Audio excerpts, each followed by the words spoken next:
Patuloy na nagbibigay serbisyo, pag-asa at saya. GMA Regional TV, kapuso ng bawat Pilipino.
Patuloy na nagbibigay serbisyo,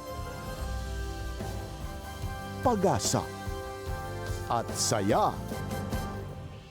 GMA Regional TV, kapuso ng bawat Pilipino.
This is GMA Regional TV Weekend News.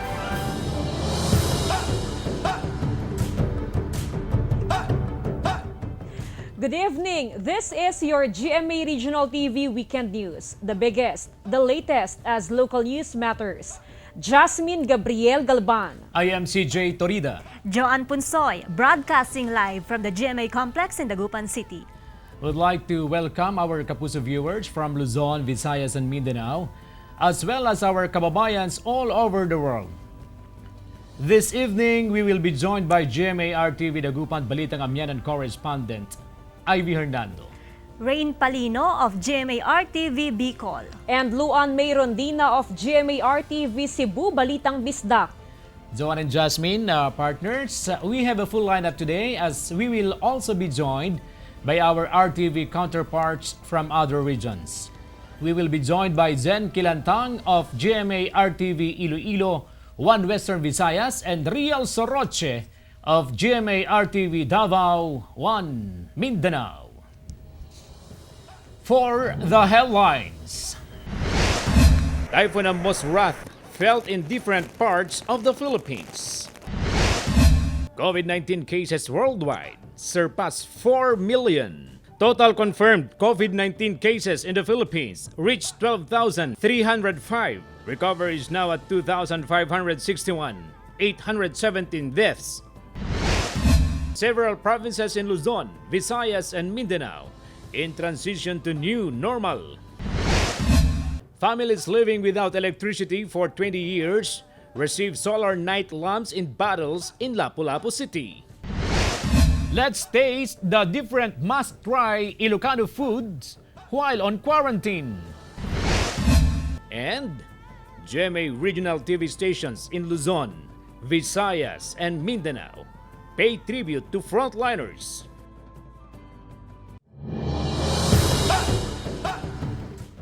Typhoon Ambo's wrath felt in different parts of the Philippines.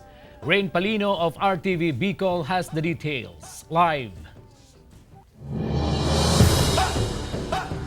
Rain. CJ, after its first landfall in eastern Samar, Typhoon Ambo also brought strong winds and heavy rains in Bicol region.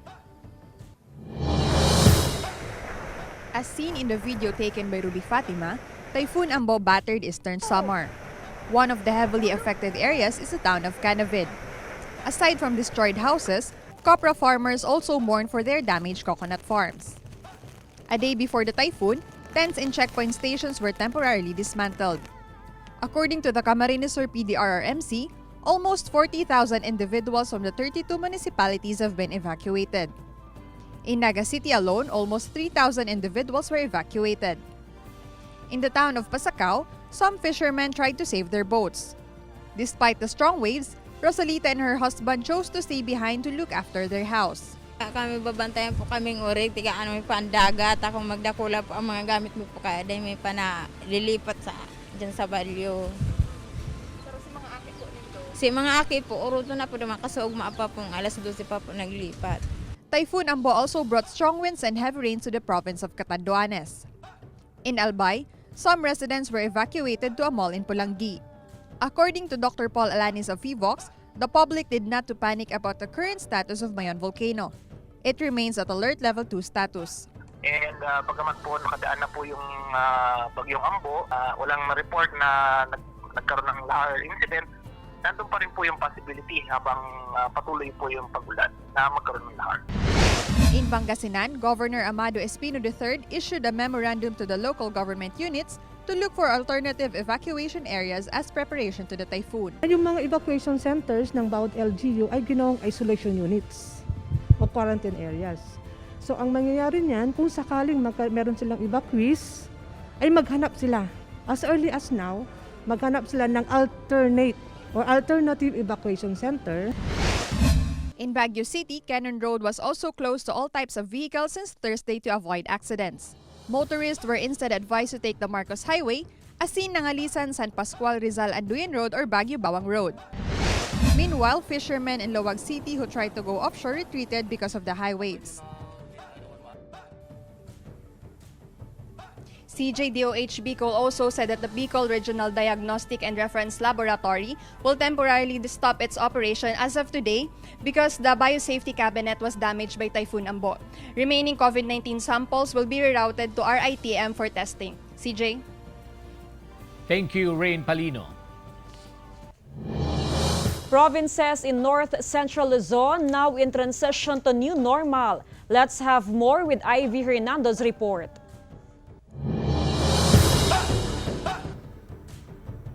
Jasmine, the IATF classified Region 1 as low-risk area, while provinces in Central Luzon and Cordillera were determined to be moderate-risk areas.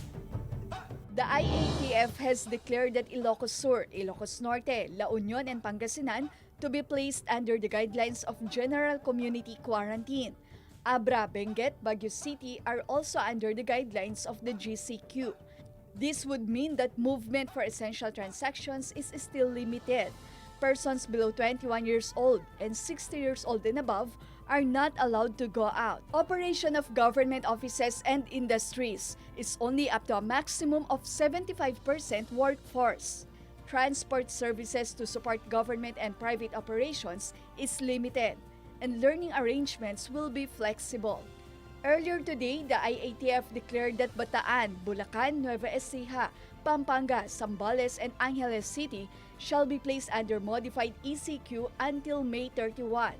Ilocos Sur Governor Ryan Singson said he would rather remain under GCQ as opposed to a full lifting of the community quarantine to control the movement and to maintain the protocols or guidelines. Mas preferred ko sana na ma-maintain yung mga protocols natin, yung mga guidelines natin lalong-lalo na po sa borders, yung mga checkpoint. Public transportation in Ilocos Sur is allowed under GCQ but with some restrictions. Ta maminsan may lati biyahe min. Ta 50% pa laing ti makargami. Awam met ti nagbaliwan naman ta so may lata jiplete so nga basi lamang pa sa dami ma'am. Medyo sa paglabas ko medyo inaaga-agahan ko ng konti kasi baka mamaya wala na akong masakyan. Jasmine provincial government are gearing up with new rules in implementing the smooth transition of the new normal. Jasmine? Thank you, Ivy Hernando. Cebu police arrest beauty queen and Spanish boyfriend for drinking and swimming at Mualboal. Alan Domingo tells us more. Cebuana beauty queen Maria Cisaldo Higante was arrested with her Spanish boyfriend Javier Pelusa Castro in Mualboal, Cebu. The two were caught drinking alcohol and swimming on a beach. Higante, who was crowned Binibining Cebu Charity in 2017, presented a special pass, allegedly issued by a party list group. She claimed that she traveled to was on Cebu's southern towns to collect donations. The party list, however, denied Higante's affiliation with the group. According to Colonel Roderick Mariano, Provincial Director of the Cebu Provincial Police Office, Higante falsified a document. It was denied already by the patrol party list na hindi nila kakilala yung tao na yan. That's why we will be filing additional cases dito sa tao na to dahil for falsification ng dokumento ng mga ano. The pair will also be facing other charges for using an unregistered vehicle. Colonel Mariano is investigating how Higante and Castro were allowed to pass through several checkpoints without an approval pass from the provincial capital. Nag-swimming dun sa Panangdama Beach Resort at umiinom. Kaya sila naaktuhan ng ating mga tourist police doon dahil pinagbabawal ang pag-swimming at sa era na yun, kaya sila nahuli. The couple was initially detained at the custodial facility in Mualboal but has been transferred to Argao. Meanwhile, in Santa Barbara, Iloilo, a policeman was relieved of duty after trying to sneak in liquor at the border checkpoint. 39-year-old Police Staff Sergeant Paul Pingoy was relieved from the office of the Regional Intelligence Division 6 and has been reassigned to the Regional Headquarters Support Unit. Pingoy and his companion Adolfo Patiam Jr. were arrested after they were caught in possession of 30 boxes of 750 ml rum.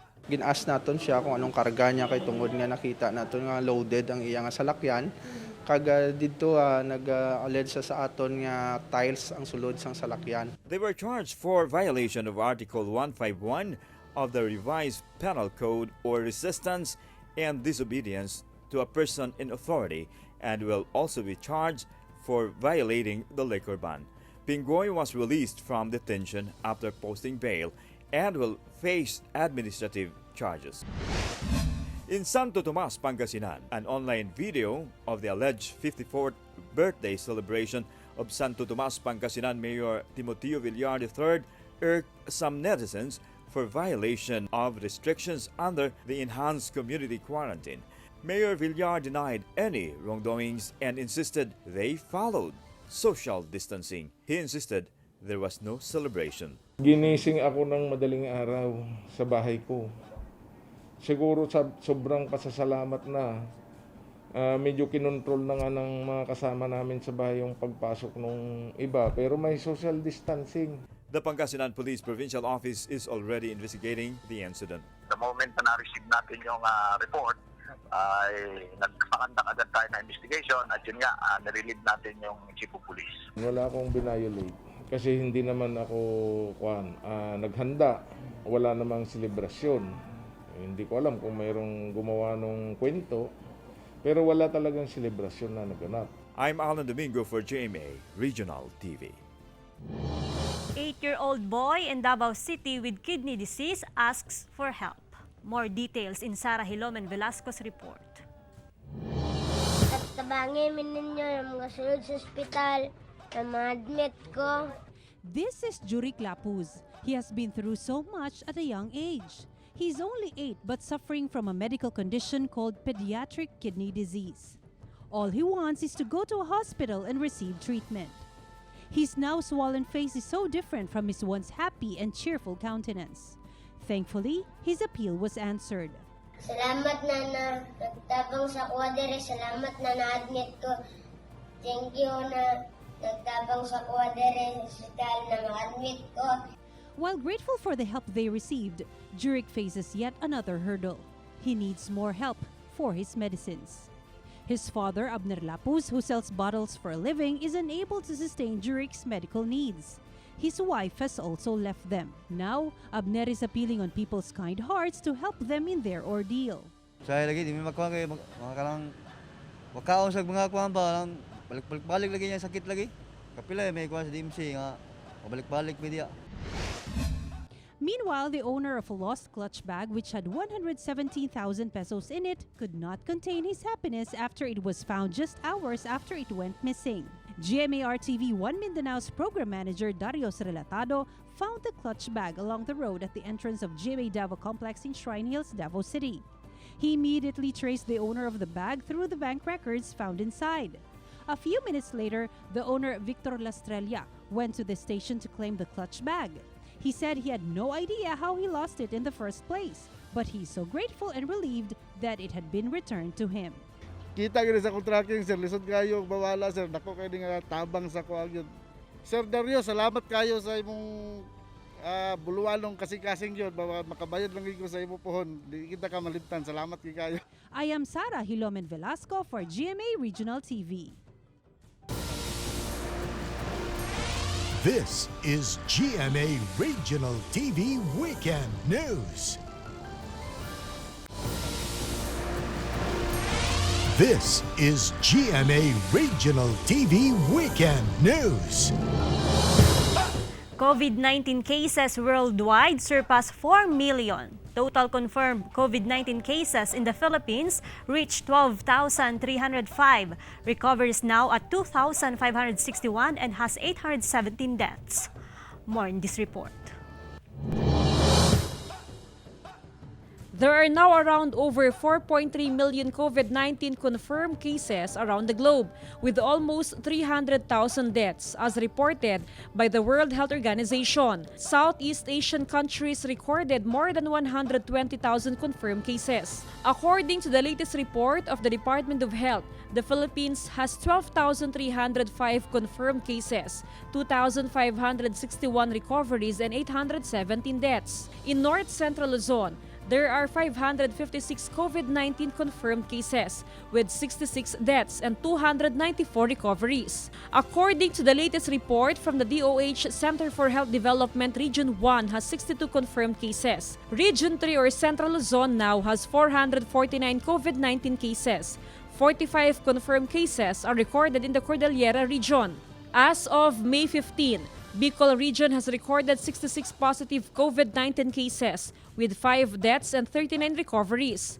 53 are from Albay, 10 in Camarines Sur and 1 in Catanduanes. Meanwhile, the provinces of Camarines Norte and Sorsogon broke their COVID-19 free status by recording their first COVID-19 positive cases. Meanwhile, province of Masbate remains COVID-19 free. Aside from the new cases reported, Bicol patient number 34 once again tested positive for COVID-19. She is a 34-year-old female from Legazpi City, Albay, who happens to be a close contact of Bicol patient number 19 and Bicol patient number 21. COVID-19 cases in Western Visayas reached a total of 102 with 10 deaths and 61 recoveries. 30 cases are overseas Filipino repatriates. Iloilo Province has 19 cases. Iloilo City has 16 cases. The province of Antique has 14. Bacolod City has 9. 6 cases were recorded in Aklan, 5 in Capiz, 3 in Negros Occidental, and Guimaras remains COVID-19 free.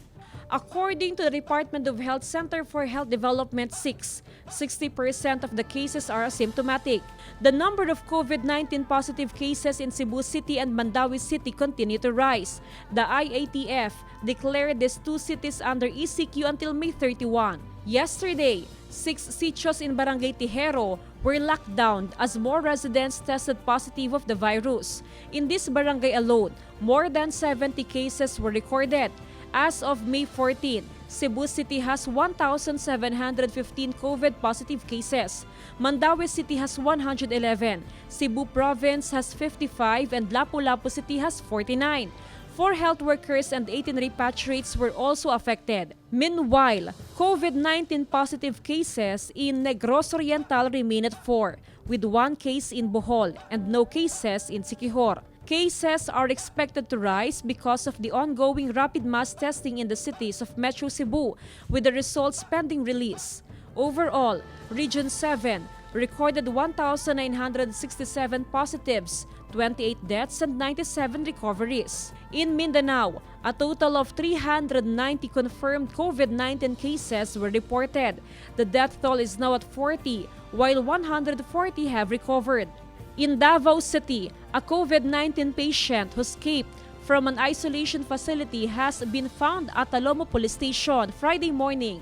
The said patient, identified as Arani Hayiba, sneaked out of the facility last May 9. The island garden city of Samal has also recorded its first 3 cases yesterday: a 10-year-old girl who already died, a breast cancer patient, and a nurse at SPMC. As of May 15, Davao Region has recorded a total of 197 confirmed COVID-19 cases, 25 deaths, and 100 recoveries.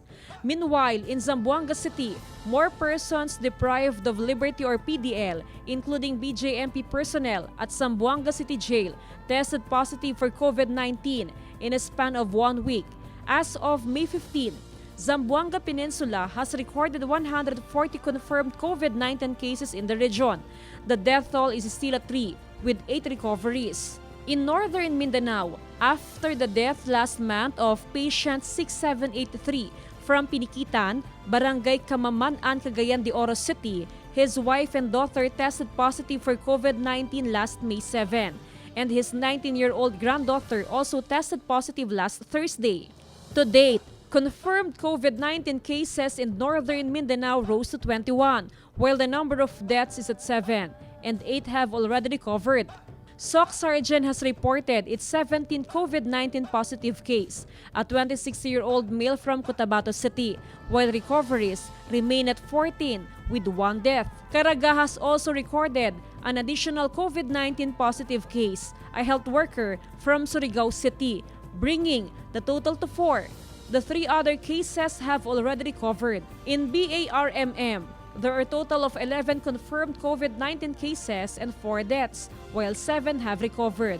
I am Jasmine Gabriel Galban for GMA Regional TV.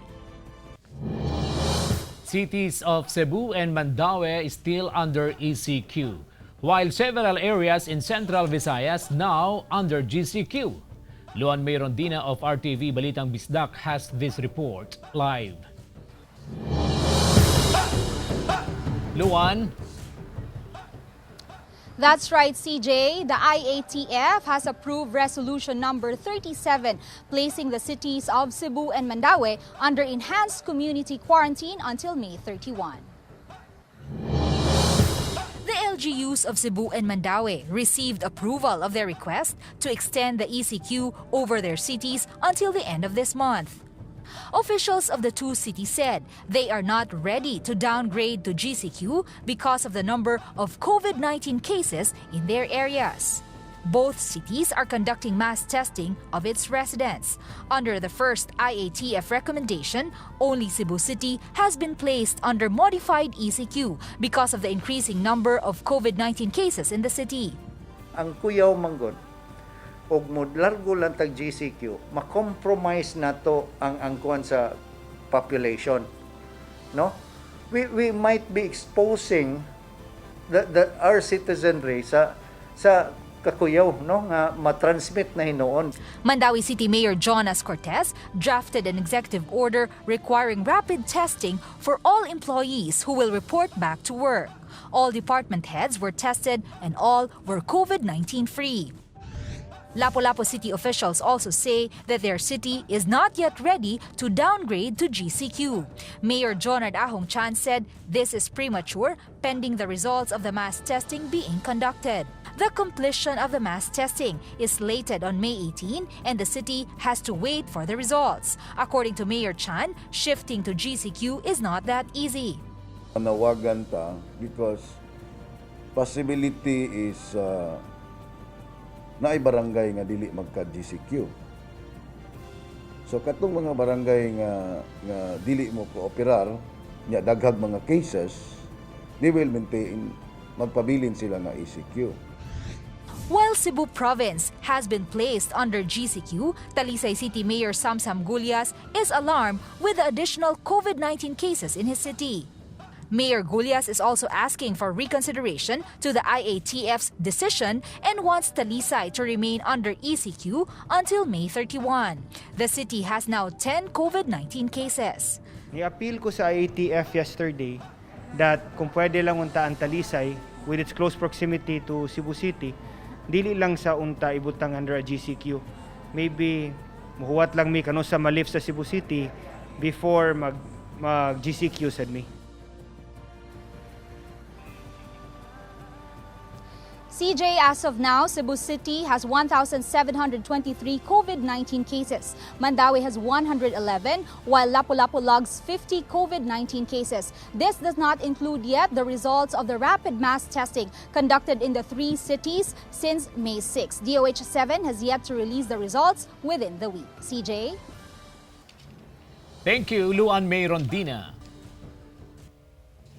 Some ECQ guidelines remain in effect during GCQ in Davao City. We have RTV1 Mindanao's Rial Soroche for the update live. Yes, Joanne, Davao City has shifted to general community quarantine starting today, while Mercy flights have been launched to fly passengers to the respective provinces. Now that Davao City is under General Community Quarantine or GCQ, more establishments will be back in operation, but only 50% of its workforce shall report for duty to observe physical distancing. However, Mayor Sara Duterte said that employees will be allowed to report for duty provided that the office space is big enough to accommodate all employees. So what is a mass gathering? Any gathering that is more than 10 is a mass gathering for the purposes of general community quarantine. Some policies imposed during ECQ remains in effect. From 6 p.m. to 6 a.m. during ECQ, curfew hours now are adjusted from 9 p.m. to 5 a.m. The Food and Medicine Pass or FM Pass will still be used except on Sundays, and a liquor ban is still in effect. However, clustering in barangays has been lifted. Free bus rides for frontliners of the Southern Philippines Medical Center will still be provided by the Davao City government. Meanwhile, the Department of Interior and Local Government and Department of Transportation launched a Mercy flight from Manila to Davao City last May 12 Tuesday. There were 54 passengers on board who are mostly overseas Filipino workers residing in different parts of the region. The Davao City Tourism Operations Office said that aside from being administered rapid tests for COVID-19, all passengers should also submit a PCR negative test result, which they were required to take before leaving Manila. Upon arriving in Davao City, 3 of the 54 passengers showed a positive rapid test result. They were sent to SPMC for swabbing. Meanwhile, Cagayan de Oro City is now under general community quarantine, implementing the guidelines set by the IATF. The city's Regulatory Compliance Board or RCB also inspected fast food chains, eateries, and restaurants in the city to ensure these are implementing the no dine-in policy after receiving reports of violations. They warned that these establishments will face sanctions once caught violating the policy. Meanwhile, after more than 2 months in Metro Manila, President Rodrigo Duterte finally returned to Davao City. Joanne. Thank you, Rial Soroche. Families in Lapu-Lapu City living without electricity for 20 years receive solar night lamps in bottles. Lian Senkulan for the details. Some residents of Sitio Kadulang Barangay Marigondon in Lapu-Lapu City, Cebu have been living without electricity for 20 years. These families use lamparilla or kerosene-fueled lamps or make do with the glow from street lights. These families have now seen the light thanks to an organization who saw GMA Regional TV story and provided solar night lamps in a bottle. Automatic sa siya nga mapalong. Pag ngit-ngit na, automatic siya nga musiga. So, wala na ang atong mga beneficiary, wala na sila buhaton nga mag-on off og switch. Automatic na siya musiga sa gabi ug automatic siya ma-off ug mag-charge inig kabuntag. These night lamps in a bottle automatically turns on and off.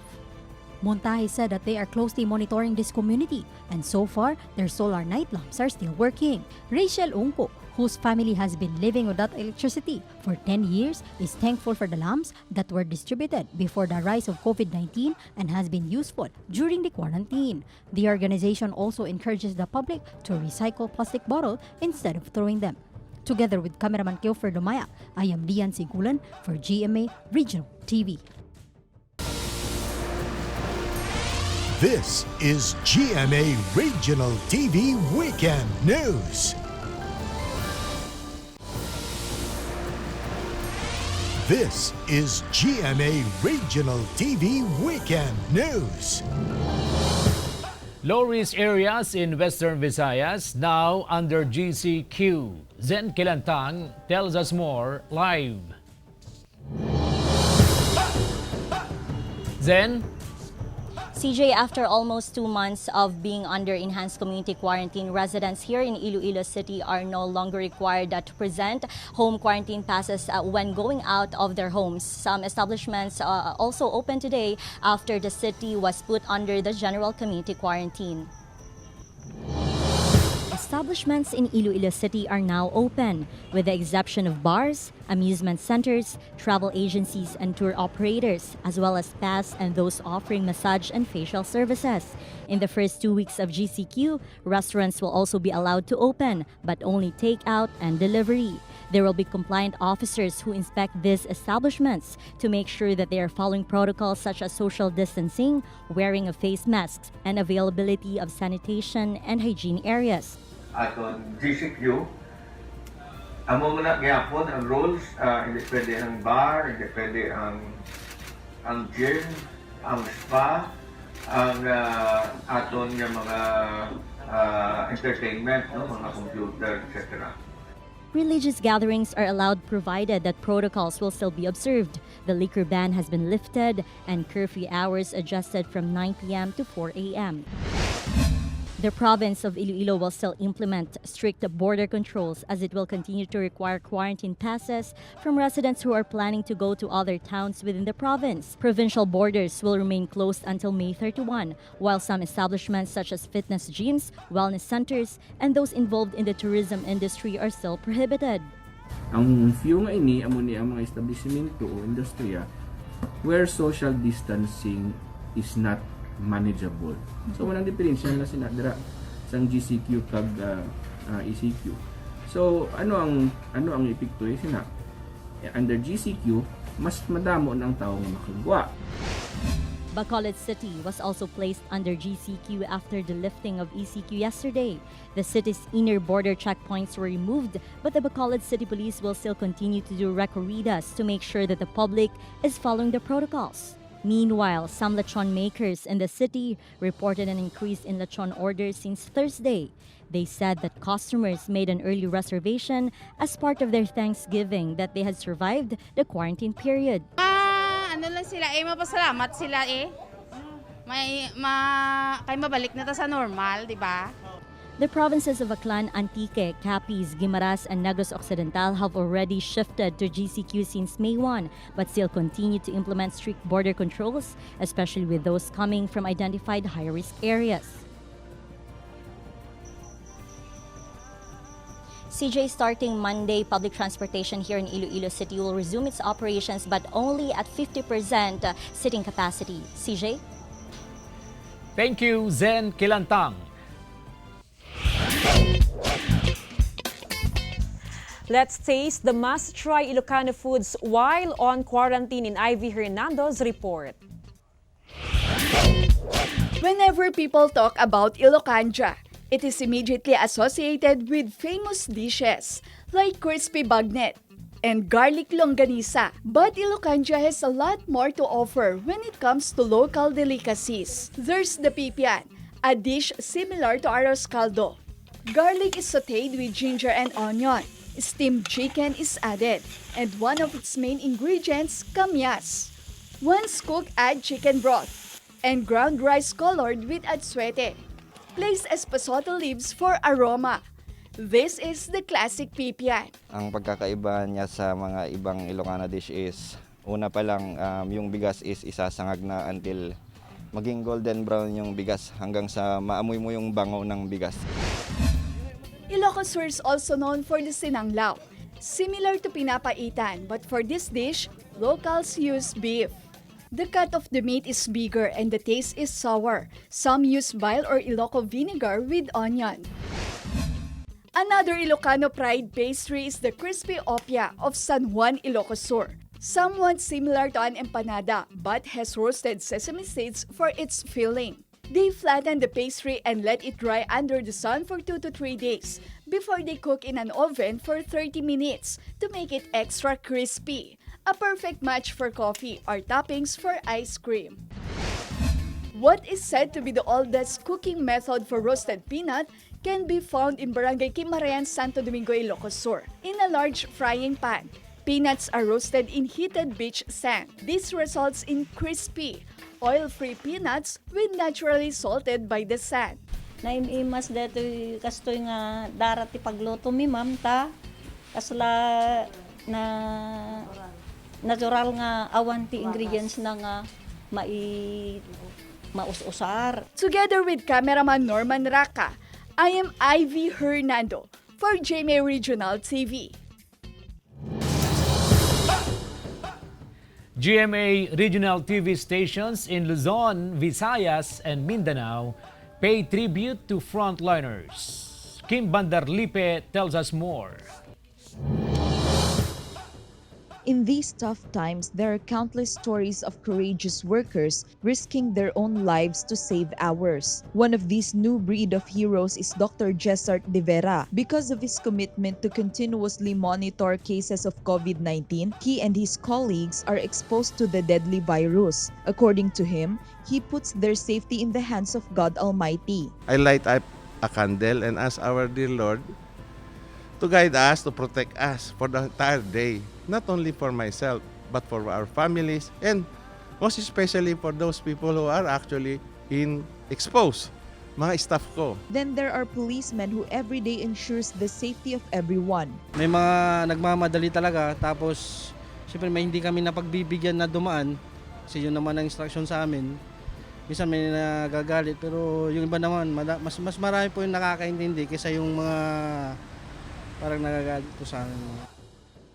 During this pandemic, frontliners such as medical workers, soldiers, policemen, and even members of the media continue to work towards containing the spread of COVID-19. GMA Regional TV Stations in Luzon, Visayas and Mindanao gave tribute to frontline heroes with a sign showing a message of support and thanks. GMA Regional TV Dagupan in North Central Luzon from Balitang Amianan. GMA Regional TV Bicol for Bicol Region. GMA Regional TV Cebu in Central and Eastern Visayas from Balitang Bisdak. GMA Regional TV Iloilo in Western Visayas from One Western Visayas. GMA Regional TV in Southern, Northern, and Central Mindanao from One Mindanao. To all our frontliners, thank you for your service. I am Kim Bandarlipe for GMA Regional TV. Once again, thank you to all the frontliners around the world. That's right, partner, and let us continue to pray for guidance, protection, and safety of all our frontliners. And we would like also to advise our fellow kababayans to stay informed and be updated on weather bulletins and to take precautionary measures on the effect of Bagyong Ambo. You can watch this episode and more relevant and latest local news on GMA Regional TV's official website, www.gmaregionaltv.com. You may also visit our official YouTube channel, GMA Regional TV, and click the subscribe button to get the hottest news from the regions. That was the biggest and the latest from the regions. Thank you for joining us, and from all of us here in North Central Luzon. This is GMA Regional TV Weekend News, where local news matters.